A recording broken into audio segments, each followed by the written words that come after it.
These islands we call home have a rich and varied history stretching back thousands of years. But hidden under the ground and underwater are some amazing treasures just waiting to be found. Wow! So each year, all across the country, archaeologists dig, dive, and explore their way down. Oh, this is brilliant. Searching for fresh discoveries. And it is completely intact. Revealing traces of ancient cultures. This shoe is 2,803 years old. Oh, wow. And unearthing fascinating artefacts. Oh, that's a nice thing. What is it? I've never seen anything quite like it in my career. Every dig adds new pieces to the ever-growing archaeological jigsaw. That's so cool, isn't it?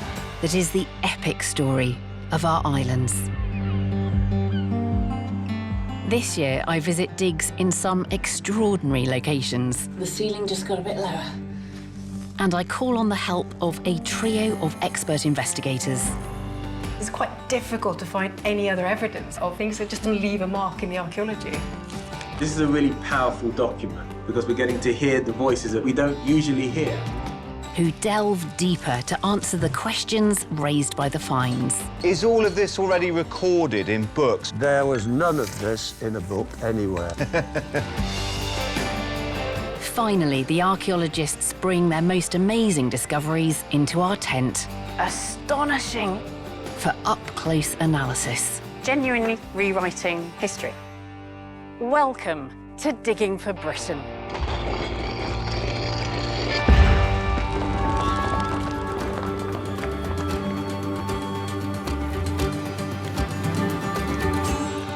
In this episode, I'll be exploring the best archaeological digs in southern England. On a building site in Kent, archaeologists discover one of the oldest finds we've ever seen on Digging for Britain. So what's your ballpark figure at the moment? Ballpark figure at the moment is probably about 300 to 350,000 years old. On the White Cliffs of Dover, a top-secret military installation It's a constant 12 degrees down here. Feels colder than that. is opened up to archaeologists.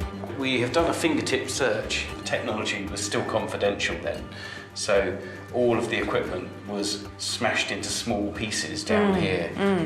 And for the first time, archaeologists unearth a medieval mud dock building warships for one of England's greatest warrior kings, We're going through the entrance to the dock. with finds popping up everywhere. We've got tens of thousands of these things scattered along the whole foreshore for more than a quarter of a mile.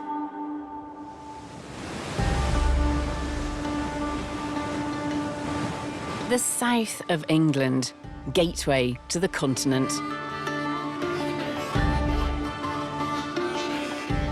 It's been a centre of human activity for thousands of years, providing rich pickings for archaeologists.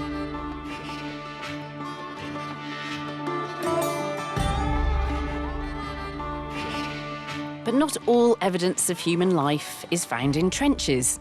Sometimes you just need to follow the tides. Our first discovery was made not on an archaeological dig, but on the edge of the Thames estuary in the North Kent marshes. It's a favourite haunt for archaeologist Steve Tomlinson, who's also a mudlarker. He looks for finds lying on the surface of the mud of the estuary. No trowel or spade is needed here, just a keen eye and the ability to pick out finds of real archaeological significance. Yeah, just have a look on the mud, see if these finds anything unusual or any potsherds of any kind. Just anything that has basically been washed up by the tide. It may seem a bit haphazard, but mudlarking has led Steve to make some intriguing discoveries. I've been mudlarking for roughly about 7 years now. Every day is different. You can get really good days and really quiet days. You just don't know what's going to turn up. No, forget about that one. It's the thrill of going out there to say, what is out there today? What can I get? What can I find? Interesting. Looks like I've got a piece of Roman pottery here, possibly 2nd century. So we've got a combing design inside, which is quite nice. That's probably going to be a small storage jar. Yeah, just washed in on the tides after nearly 2,000 years. So that's very nice. Some finds are easy to identify, others can kickstart a detective trail involving colleagues, universities and the British Museum. Oh, that's interesting. Wow, looks like some piece of dried skin. So I'm going to take that because that could turn out to be something good, which would be lovely. In September 2022, Steve found a scrap of hide or leather like this, and it's turned out to be something extraordinary. I saw this flat piece of leather which looked like a shoe sole. So I thought it really interesting, so I picked it up. Just looked really old. And I think that's what really got my excitement going a bit. 6 months later, Steve found something else which proved to be part of a leather bag.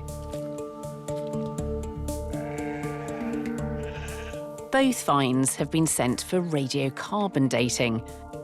And we've also asked archaeological conservator and Digging for Britain regular Dana Goodburn-Brown to carry out a microscopic examination of these artefacts. Steve's come to the tent to see what she's discovered. Dana, it's lovely to see you again. Oh. I'm always excited when you turn up with your microscope. Thank you. And this just looks like the most incredible find. And Steve, you found it. Tell me what we've got here and how you found it. I found both of these mudlarking. So you're looking along the foreshore? Looking on the foreshore, and came across this shoe, which is absolutely incredible. Can and I hold it? Of course Is you that can. all right? Yes, of course. Oh, my goodness. And I suppose being an archaeologist, I kind of had an inkling it was quite good. Can I turn it over? Yeah, of course you can. So I sent it off to a carbon dating unit in Scotland. Right. And 4 weeks later, they came back with a date of 888 to 781 BC. Which is 2,803 years old. It was the oldest shoe ever found within the British Isles. So this place is at late Bronze Age, early Iron Age? So it's late Bronze Age, yes, Yeah. early Iron Age. So at that point, you found the earliest Yes, shoe yes. in Britain? This shoe also went up to the British Museum. Yeah. They got no other record. This is the smallest Bronze Age shoe ever found in the world. That's amazing. I'm just imagining this little Bronze Age kid running along the banks of the It's river. amazing. And then they come back and their mum goes, "Where's your other shoe?" I know. And it's gone, and that's it. Until Steve finds it. Yeah. I love it, yeah. Again, it's opened up history. You know, we make shoes for toddlers Yeah. and babies, and we never knew that Yeah, actually yeah. existed in history, It's which is lovely, amazing. isn't It is, yes. Because we're right back Yeah. in prehistory. There's nothing Yes. written down. And the mums were just the same. They're so cute, those little shoes. Yeah. So It's lovely. Dana, what can you say about this leather then? And I see you've got your microscope, so what can you tell by I do. magnifying them? I mean, the first stop for a conservator is to, record what's there. And one thing about this shoe, it doesn't make sense really quite what it is and how it can be used, and most of it is lost edges, so all around the edge here. So it's either worn away or torn. Right. So that means it is a bit of guesswork to figure out exactly what shape it started with. Yeah. I took it to X-ray because it looked like it was in 2 layers, and then Yeah. it does seem to be like 2 layers. So it's not 2 layers of the original leather, it's actually 2 pieces of leather which have been applied together? Yeah, it seems Stuck to together? be. And then, what about this bit? Yes, well, this... can hold this one too. It's still really supple, isn't it? It is. Yeah. We think it's half of a bag. And once again, a mudlarking find, 60 foot away from the late Bronze Age shoe. Yeah. And sent it off, and it came back with a date of 2578, 2466 BC, which is the late Neolithic period. So it's even older? So it's even older. It's 1,700 years older than the Late Bronze Age shoe. So we now know we've got the oldest piece of leather found in the British Isles and the second. Found by the same person? Same by the same person, yes. That is, honestly, that is incredible. We don't get organic remains being preserved very often. And to have ended up finding these pieces of leather from the Bronze Age and the Neolithic, it's just extraordinary. Yes. And do you think this interpretation of that piece of leather is a potential bag? Does that make sense, looking at it? Kind of. Again, that's not my specialty, but the British Museum did think it might be part of a bag. But I'm fascinated by this residue on the top. Take a look down my screen here. Looking at the bag, found in the salty mud of the estuary, Dana is drawn to a small, waxy deposit. What is that strange bit of brownish Wow, colour? it's so interesting. And it gets even more intriguing. I can't wait to show you. This is what really excites me. Oh. These are little diatoms, which are little single-celled creatures that live in water. Yeah. I think these are freshwater diatoms. This is stuck on the surface of the oily, waxy thing. Are they likely to have come from the mud? Well, no, because it was found in the estuary in the salty area, and they're not in the leather. It's only in this deposit. Right. So I'm thinking, why is it on that? Maybe it was carrying fresh water, or while it was still fairly fresh and sticky enough, it was lost somewhere in fresh water. So somewhere along the line, that bag has picked up these freshwater organisms, and it's ended up in an estuary, so it can't have come from the estuary. Yeah. Yeah. It's just amazing. It's like archaeology at an absolutely microscopic scale. Yeah. And there are clearly more secrets to come from these pieces of leather. We know how old they are. We know they're Bronze Age and Neolithic, but there's still a lot more to find out about them. Absolutely. The scientific detective trail hasn't ended yet. There's clearly more to be revealed. But there's enough here already to work out what the shoe might have looked like. Professional leatherworker Jess Connolly has been trying to reconstruct its shape. So when I looked at the leather, you could see on the leather where the gaps were, where it looked torn, the bit cut off at the back. And to me, as a leatherworker, that indicated that those are where holes were that had been pulled wider or were degrading. Yeah. So I used a bit of poetic license and sort of thought, well, these will be holes all around here. And so I started to form the varying sorts. So we have many different styles of the shoe and what it potentially could be. I believe they would have used veg-tanned leather, whereby they would have punched the holes in using what's called a piercer. And then what I would do is I actually pin it into place so that you're able to form the essence of the shoe. So we can see now that this is a moccasin. Yeah. And then I get a cut scrap off to form the moccasin. That's really lovely.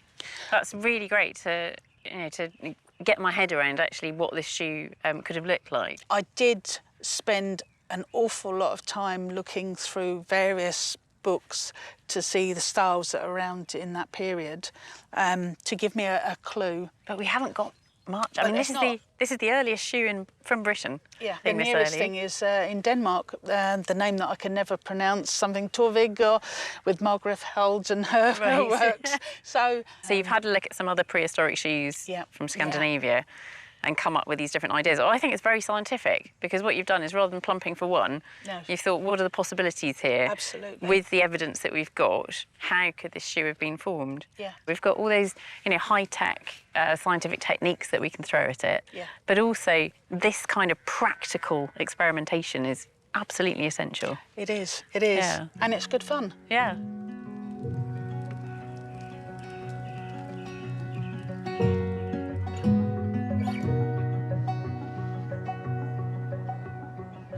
The discovery of Britain's oldest shoe from the Bronze Age is something quite remarkable. A familiar, everyday object from almost 3,000 years ago. But the prehistory of Britain stretches back much, much further. Archaeology focuses on those physical traces in the landscape left by people who were here long before we were. And it can complement written history, but it can also push back even earlier than anything was written down, back into prehistory, where we find evidence that is thousands of years old, even tens of thousands of years old, and sometimes hundreds of thousands of years old. Our next dig brings us to the Medway Valley in Kent, 2 miles from the centre of Gillingham. This dig was happening before the construction of a new school, the Maritime Academy. The dig was less than 20 miles from Swanscombe, a place famous for the discovery of ancient Stone Age artefacts, but also a 400,000-year-old skull from an archaic species of human. There's always the possibility of finding more evidence of early humans in these ancient layers of silt and gravel. I think it's worth going down a bit more. The excavation at the school site dug down into gravels dating to 300,000 years ago, taking us back into the Paleolithic period. Watching over the dig and ready to swoop on anything interesting was a team led by geoarchaeologist Letty Ingrie. When we excavate a site like this ahead of a construction project, it's not possible to hand dig. It would take years and years. And there were a lot of kids waiting to start school. So most of the digging we actually did by machine. And between each pull of the machine, we had someone on the side of the trench that would sift through all the deposits looking for artefacts. And an archaeologist would also enter the trench between each pull and have a look at the deposits there to see if there were any artefacts. Hang on a sec, I'm just going to have a look. It requires huge concentration and focus, as Stone Age artefacts are extremely rare. Letty had been working here non-stop for 2 months and had found nothing significant until one day something caught her eye, something that made all the hard work worthwhile. I saw the tip first. So the long kind of pointed tip. It's something that's unmistakable when you see it. It's so different from the other kind of pebbles and bits of gravel. So obviously human-made. It was the first glimpse of something very exciting. Ancient stone tools known as hand axes, and some were huge. I spend a lot of time digging holes, looking for things, and it's very rare to actually find them. It's a big thing. It's what keeps you going.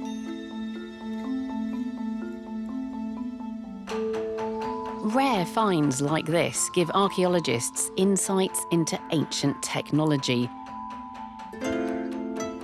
from hundreds of thousands of years ago. I've asked Letty to bring her finds to the tent so I can get a closer look. But first, I also want to find out more about the site where these remarkable hand axes were found.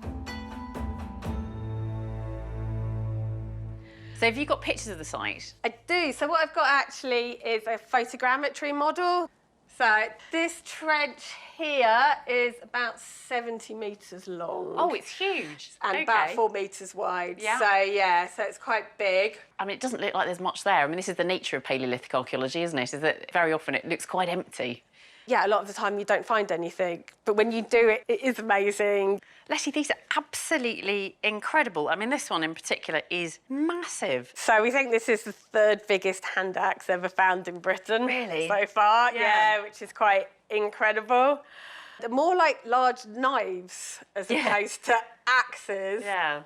It's very sharp, it's very strong, would have been really good for things like cutting up meat, probably other uses as well. If I look at this one, it's, I mean, that's a hefty object. It is. This type of stone tool is fascinating, isn't it? Because it goes way back into prehistory, and, you know, very early types of humans were making stone tools which are actually quite similar to this. Yeah, I think about 1.7, 1.8 million years ago, you get the first kind of hand axes in Africa. Yeah. And in Britain, I think about 600,000 years ago. Yeah. You know, that kind of thing. It's quite extraordinary, isn't it, that you've got a technology which kind of stays the same pretty much for, as you say, 1.7, 1.8 million years. It really works. Yeah. I can't stop touching them. They're so tactile, and it's really lovely to see these so fresh out of the ground as well. Thank you so much. No worries.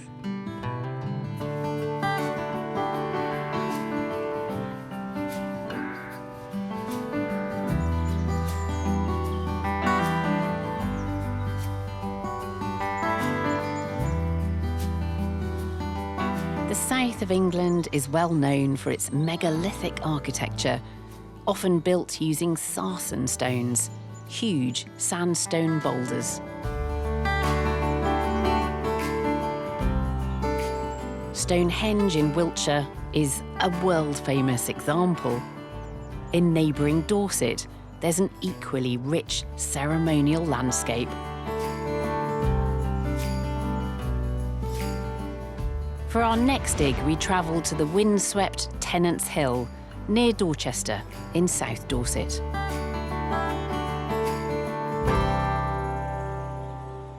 This collection of sarsen stones is called the Grey Mare and her colts. It's an odd name, but what we're looking at is a Neolithic tomb. So this is where some of Britain's earliest farmers would have buried their dead, and the surrounding landscape in Dorset is littered with ancient monuments like this. This megalithic architecture dates back to the end of the Stone Age, the Neolithic period. Now, some of these monuments are less obvious than others. And today I'm here to look at one which is so well hidden, it's only just been recognised. A community dig is taking place up on this hill. It's being led by archaeologist Anne Tether. The team have found what they believe to be a Neolithic tomb, but there are no huge stones this time, and only the merest trace of a mound. Anne. Hi. Hi. Nice to meet you. Hello. Now, you promised me a barrow. I can't see a barrow. I can see you've got a trench open here. But, I mean, how did you find it? It looks so subtle. So we completed some geophysics. And so we know that there is something here. OK. We're looking at what we think is a Neolithic oval barrow, which is a type of mortuary monument that was common between about 4,000 and 3,500 BC. And that's this whole kind of shape here? Absolutely. So we think this central area would have been the mortuary chamber. OK. And then we had a flint bank that was coming around the outside, and both an inner ditch and an outer ditch. OK. The geophysics provides a rough map, but not much in the way of detail. The team have dug a trench to try to understand how this burial chamber was constructed. So we just start here. We've got a linear feature coming through, which is... This edge here? This edge, yes, which is rectangular. We're just trying to see how far that extends, but this may be part of the inner chamber. The inner chamber would have formed the core of the burial mound. And Anne's colleague, Jim Rylett, has discovered a series of features which point towards how this was built. You've got stones poking out around the edge. So that's classic post hole. You dig a sort of big hole, put your post in, and then fill the spaces in around the posts with stones to hold it in place. And that's another one? We've got another one there, and another one over there. Potentially another one? I think so, yeah. yes. I want to clean that up. Have you got a spare trowel? And can I? Can I have a... Thank you. You may. Please help yourself. Let's just look at this. It looks suspiciously like another post hole, doesn't it? I'm happy at excavating skeletons, but... So finding these post holes was really helpful because it is beginning to give us an indication of how the barrow was built. Yeah, and it's got this timber chamber in the centre of it. And then presumably that flint bank's built up against that. And then covered in earth? And then covered in earth, yes. As well as piecing together how the barrow was constructed, the team are hoping to accurately date it. And Jim has just uncovered something that could help. We've got this large deposit of charcoal, Yeah. but at the bottom of it is a big chunk of pottery, which is good at one level because we should get a date for it from the charcoal. Oh, and be able amazing. to compare it So with the... if the charcoal's overlying it, Yep. Yes. any date you get on the charcoal, you know, the pottery Yep. predates that. Yep. Yes. Yeah. Radiocarbon dating can only be carried out on organic material, so finding charcoal is a stroke of luck. But it also gives another clue about how the tomb was used. The amount of charcoal there is really striking. So it's likely that this was some cooking vessels, somebody's passed away and that they're gathering together to remember them. And then the results of that feast go into the ditch.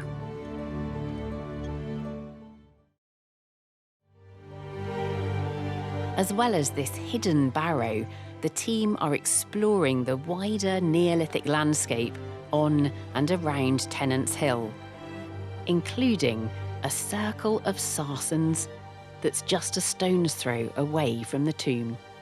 This is a lovely stone circle. So what do you think the relationship is between this and your long barrow? I mean, they're very close to each other. They are very close to each other, and I think that's quite unusual. And these stones are just representing the last bit of sarsen in this landscape. So we do wonder if perhaps they were once the facade to the long barrow. Oh, right, yeah. And had perhaps been moved at some later point and made into a stone circle here.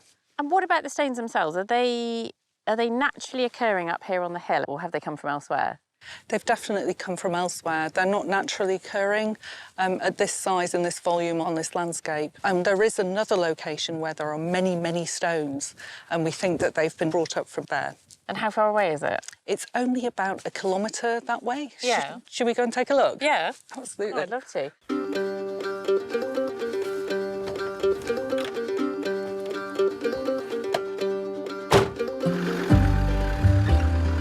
Anne thinks these sarsen stones were recycled, taken from the tomb to create this stone circle. But I want to see where they came from originally, down in the valley. And there's some extraordinary archaeology here. It's wonderful. It is like a river of sarsen stones. They have all fallen naturally in this space. They would have been on top of the hill.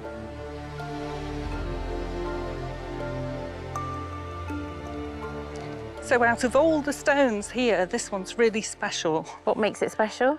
So this is a Neolithic polishing stone, a polissoir. And is that what we're looking at here, this smooth bit? Absolutely, yes. Yeah. How has that happened? Somebody's been polishing something on there. Yes. So polished stone axes are really characteristic of the early Neolithic. Yeah, yeah. And they make hundreds of thousands of them and then polish them to a high lustre and surface. Yeah. That's incredible. So it's never been seen before? It's never been noted before? It's never been noted before. And there's only one other find in England that's similar near Avebury. Really? Yeah. So you know that what was happening here, that people were polishing these stone axes and Neolithic people were probably sitting just where we are. Absolutely. Doing this. Yeah. It's brilliant.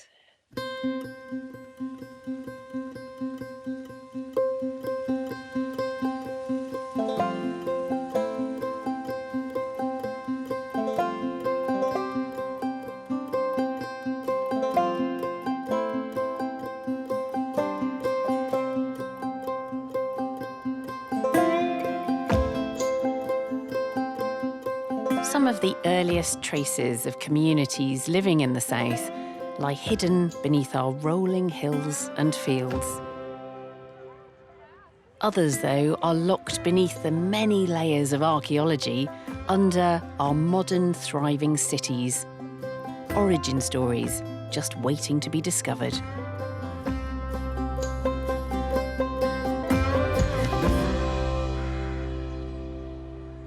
There are dozens of beautiful historic cathedrals across the UK. Most cities have one, some have two or even more.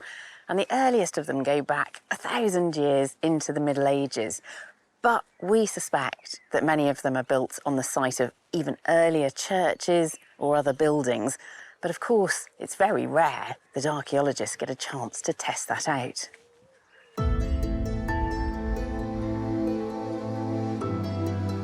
But they are getting that opportunity at our next dig, in the grounds of Exeter Cathedral in South Devon.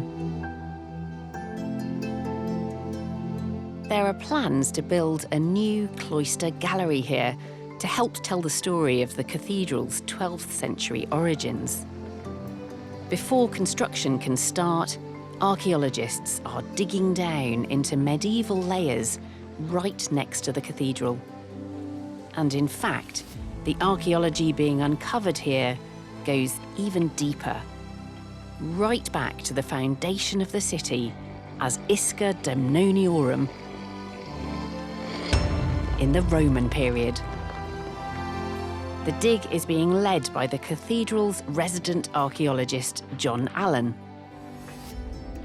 We're standing on a very important archaeological site. The centre of Exeter has buried Roman remains, the earliest of which go back to the 1st century, to the foundation of Exeter as a legionary fortress of the 1st century AD, and parts of the fortress are under our feet.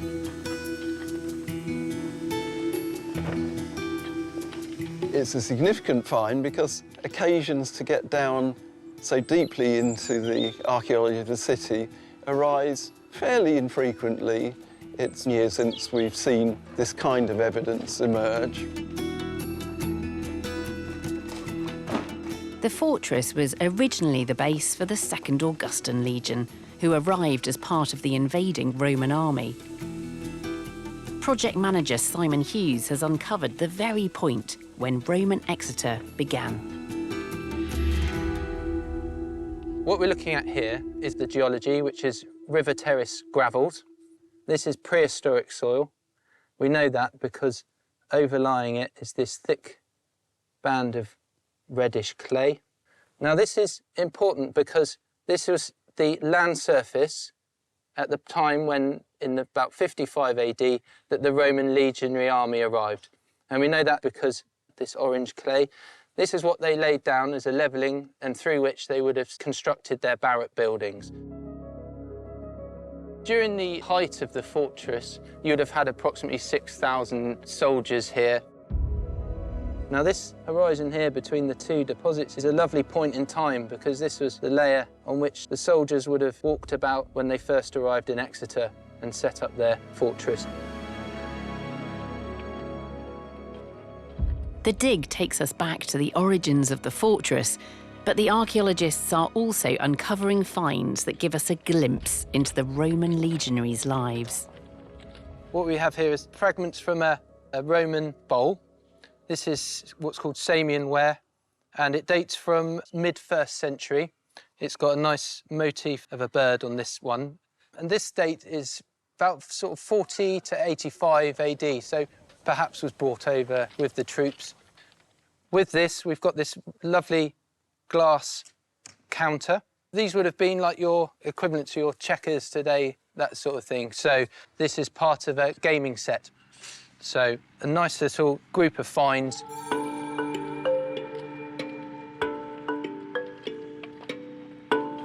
We know that the 2nd Augustan Legion was based here for around 20 years before they moved to South Wales.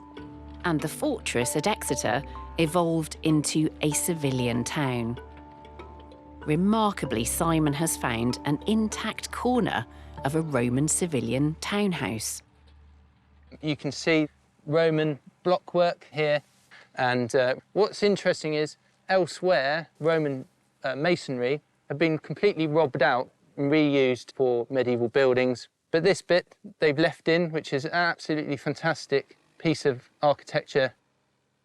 This section here, we're looking at a Roman townhouse floor surface. We've got the preparation layer, which is this quite bright red clay, and sat on top of it, this lovely smooth surface here. So we can really picture what the floor would have been like within these buildings that the Roman inhabitants of Exeter would have walked on. Thanks to this rare opportunity to dig deep under Exeter's cathedral, archaeologists have discovered new, tangible evidence of life in the city during the Roman period.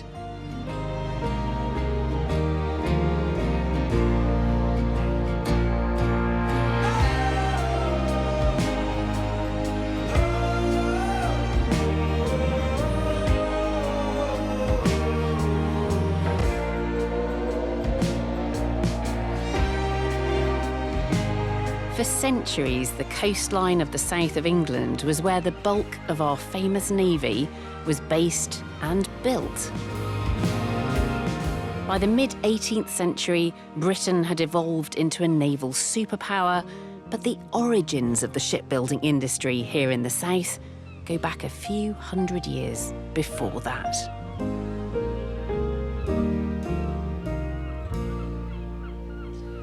There are plenty of shipyards in the UK where the tradition of shipbuilding goes back for centuries, but redevelopment over the years has obscured earlier phases of their history. But our next site was abandoned, so archaeologists have been able to peel back time and reveal an intact medieval shipyard. The abandoned shipyard is in Smallhythe, in Kent. Somewhat strangely, it's more than 10 miles from the sea. Archaeologists are trying to trace the first physical evidence of the historic shipyard here. Oh, nice. It's kind of lovely. Oh, that is lovely. It's really, really nice. Smallhythe's shipbuilding story goes back to the 15th century, at the end of the medieval period. Henry V reigned for just 9 years, but his military victories against France, including the Battle of Agincourt, made him a celebrated warrior king, immortalised by Shakespeare.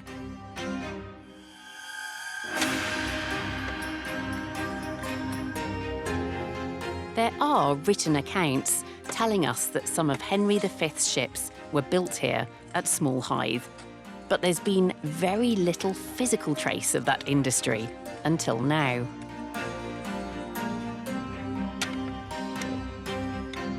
Where we once potentially had great big ships here, certainly the lower parts of them, is now just fields. That's the inside. Again, something that's... Yeah. Natalie Cohen from the National Trust is in charge of investigating this 200-acre site. So this is our site plan. So we wanted to know more detail about how you would construct a ship in a landscape that is so different to what we see now. So where is the foreshore? Where is the deep enough water to launch your vessels into? So it's all those kind of details that we wanted to pick up as part of this project.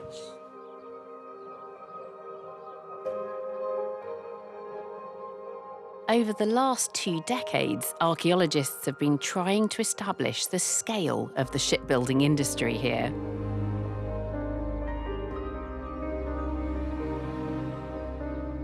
They know that Smallhythe wasn't always as cut off from the coast as it looks today. In 1332, the Nell Dam was built across the River Rother, which still flows through East Sussex and Kent. The dam was built primarily as a flood defence, but it changed the course of the river, creating a link between Smallhythe and Winchelsea Beach on the coast, 10 miles away. Smallhythe suddenly became the perfect place to build seagoing vessels in large mud docks dug into the earth on the banks of the river. So I'm trying to peel back to where I think the real edge is. Maritime archaeologist Elliot Ragg is trying to track down those elusive mud docks. In the medieval period, right now, I'd be standing on the riverbank, running probably almost along the line of those people in red all the way along there and running over across to the east as well. This would have been a tidal environment, so if it was low tide, I might be dry. If it was high tide, I'd be wet. And we're now walking up onto the riverbank, and now we are into the shipbuilding dock proper here, behind the riverbank. The excavation has revealed how the mud docks at Smallhythe were dug adjacent to the riverbank, below water level. Ships were built inside the dock, and when they were ready, the bank was removed, the dock flooded, and the ships could sail out into the river and all the way to the sea. This is dug as a whole. It's not built, it's dug. And we've got a dark horizon here, lots of charcoal, and this seems to be a horizon before the dock was dug.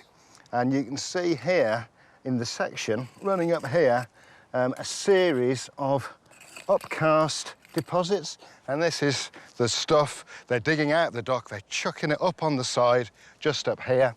So we've had a couple of good bits of pottery just out of here between this, which is before the dock was dug, and this, which is the spoil coming out of the dock excavation. So if we can date this by pottery, then that will tell us when they start digging the dock. The pottery is crucial evidence for the archaeologists trying to understand the medieval origins of shipbuilding here at Smallhythe. But the size of the dock is also striking. It's quite extraordinary, really, because it's not ship-shaped at all.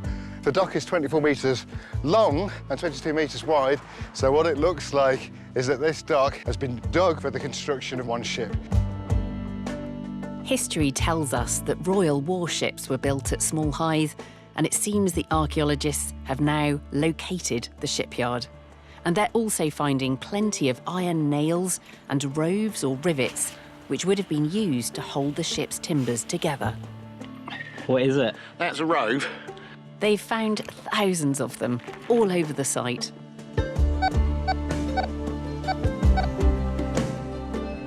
The excavations, together with surveys, are providing evidence for extensive shipbuilding here, with several separate mud docks.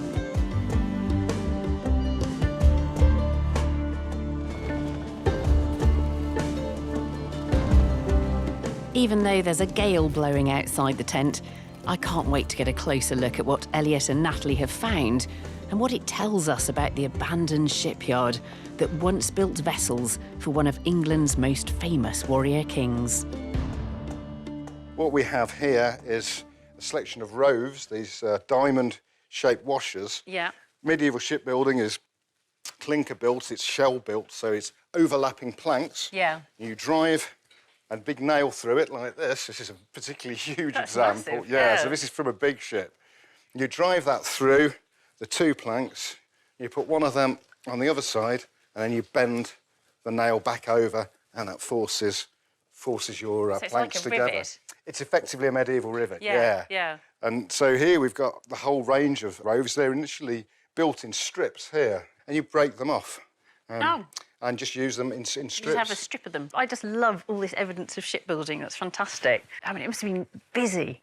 Really busy. Really busy. I think you've got to imagine something like a sort of mad shanty town with sort of 200 or 300 people. Yeah. Basically living in shacks, kind of Wild West. And what about this coin?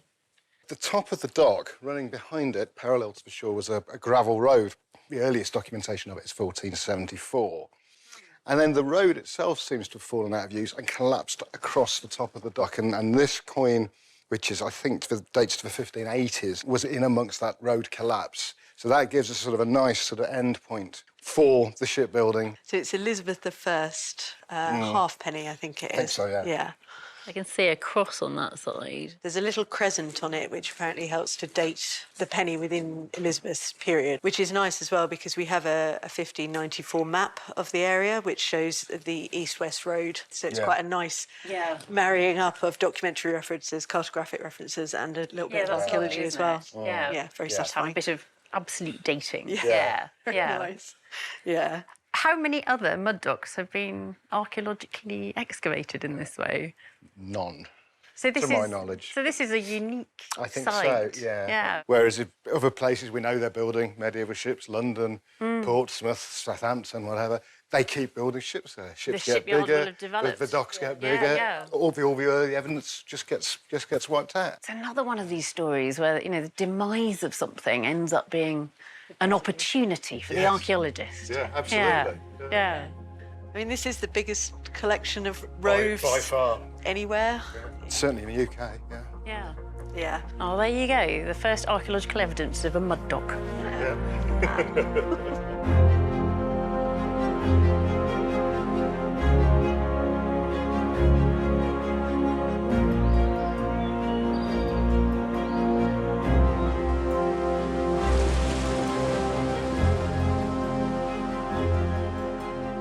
Throughout history, the south coast of England has often acted as a front line of defence against would-be invaders. Our next dig takes us to Dover in Kent.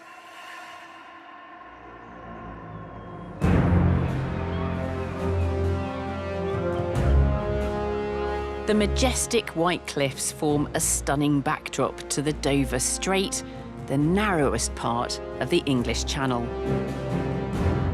And this place played an active role in Britain's defences during World War II.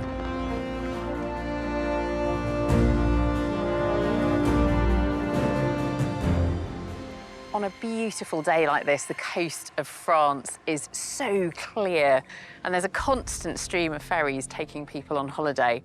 But of course, in the Second World War, it was a completely different story. That was German-occupied territory, and the entire coastline was bristling with firepower. German forces invaded France in May 1940, and the British mainland was then within their sights. The answer to that threat was to build new gun emplacements all along the White Cliffs of Dover, but they've been invisible in the landscape until now, when archaeologists are getting the chance to excavate and reveal them. In 2017, the National Trust acquired a huge stretch of land along the top of the cliffs, including some unique wartime defences. The guns from the emplacements were removed in the 1950s, and these sites were demolished and covered over. But now, for the first time, archaeologists have been given the chance to investigate these once classified military installations. John Barker from the National Trust is leading the investigation. So, what are we looking at here then? Where are we? So we're at a fan bay battery on the White Cliffs, and we've been carrying out an excavation on emplacement 3 over here. So when you started work here, could you see any of this above ground? You couldn't see anything. Our aim's to understand how much of the emplacement survives and how it works in conjunction with a structure called the plotting room, which is located further inland. There were 38 artillery sites in and around Dover, but most were mobile. The only permanent sites were the defences on top of the cliffs. The stars of the show were 2 huge guns, known as Clem and Jane. With barrels weighing over 100 tons, They were the largest and longest range weapons ever installed on the UK mainland. This is one of the first gun batteries that you see anywhere where it's not about defending the port, it's actually an offensive gun. It's for attacking shipping. Yeah. Can we get down in there and have a look? Yeah, let's go.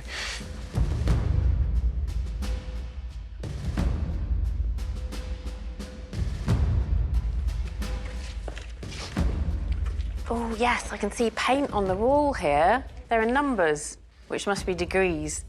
That's right, compass bearings. This is all very flaky and delicate, isn't it? So it's been a bit of a race against time, actually, to record it properly before we lose some of it. Gosh, it's been preserved all those years, but now because it's been uncovered, it's vulnerable, isn't it? Precisely how the guns were operated from an underground bunker was top secret, and the records are patchy. But the archaeologists are hoping to find clues to fill in the gaps. Can I open this door? Go for it. Although the emplacements were said to have been completely demolished, it turns out there's plenty to see below ground. Even including these tunnels and the magazine where the ammunition for the guns was stored. Oh, how deep does this go? So this is a 40-metre long tunnel with a spark-proof floor that leads to the magazines. Oh, the temperature really drops, doesn't it, as you walk in here? It's a constant 12 degrees down here. Feels colder than that. 40 metres long, and presumably that is just to keep it away from the gun. To protect from blast, that's right. Yeah. So this is the shell store, where the shells have actually been kept safe, dry and protected. Well, you say dry, but it looks very damp in here. I mean, the ceiling is covered with drips. It is now. Before the site was demolished and covered over, there would have been numerous ventilation shafts going up to the surface. And that's these here, is it? That's right. Now home to a spider.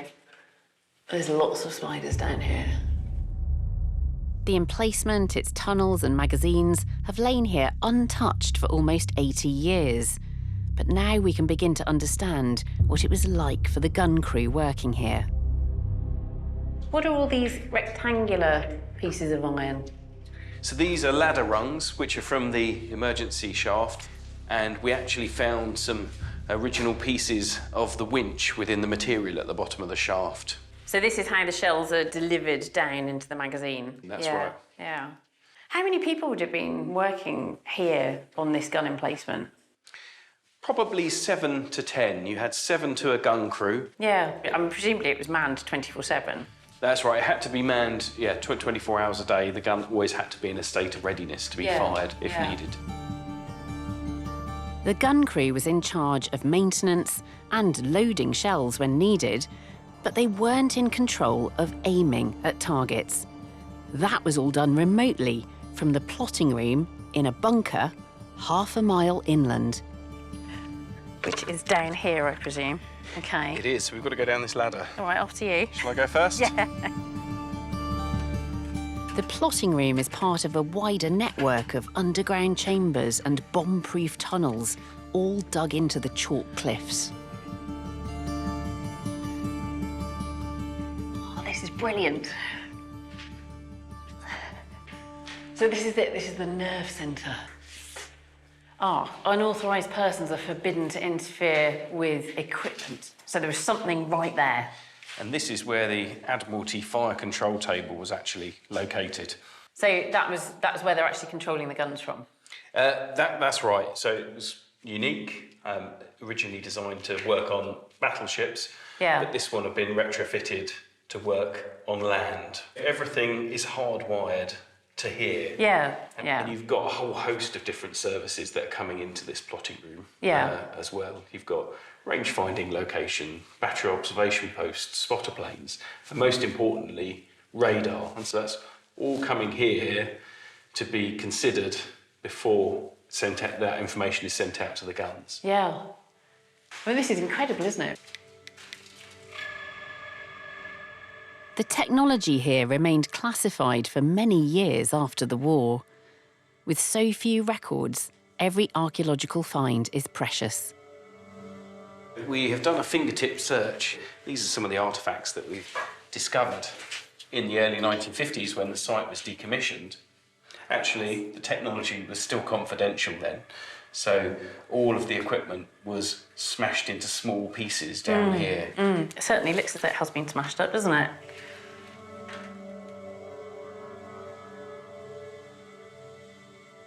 I've spotted somewhere else I'd like to explore. So what's through here? There's this intriguing little feature here, the service tunnel that runs around the whole structure. Okay. It's for drainage and it's for power and services and communication. It's also got some really interesting graffiti, but it is an adventure. Oh, okay. How deep is the graffiti in there? It's quite a long way. Okay. All right, I'm game. Thank you. The service tunnel is far too narrow for the camera crew, so I've had to film by myself. The ceiling just got a bit lower. But the tunnel hides a very special connection to the people who worked here during the war. What have we got along here? Oh, wow. Okay. So it says Heroes of Fan Hole, W. Dodd or Dodds, Yeah. and Petted. Oh, yeah. Do you think that does go back to the war? Almost certainly. The reference to Fan Hole is interesting because it was only called Fan Hole up until about 1942. After that, it became known as Fan Bay Battery, so it's an early bit. Look at that, the Heroes of Fan Hole. It's quite a long way back. It is. It's not often on Digging for Britain that I get to be the one making the discoveries.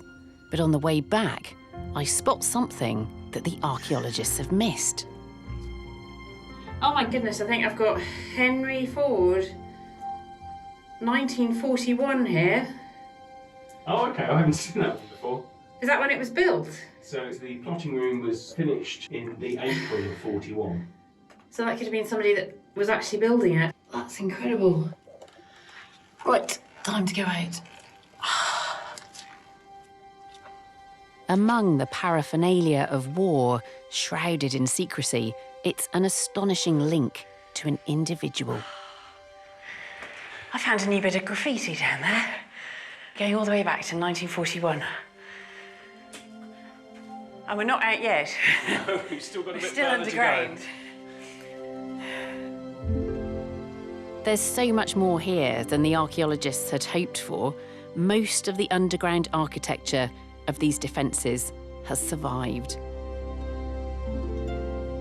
And we can also make that connection to the Fan Hole heroes whose names are missing from the records, but who played such a vital part in Britain's World War II defences.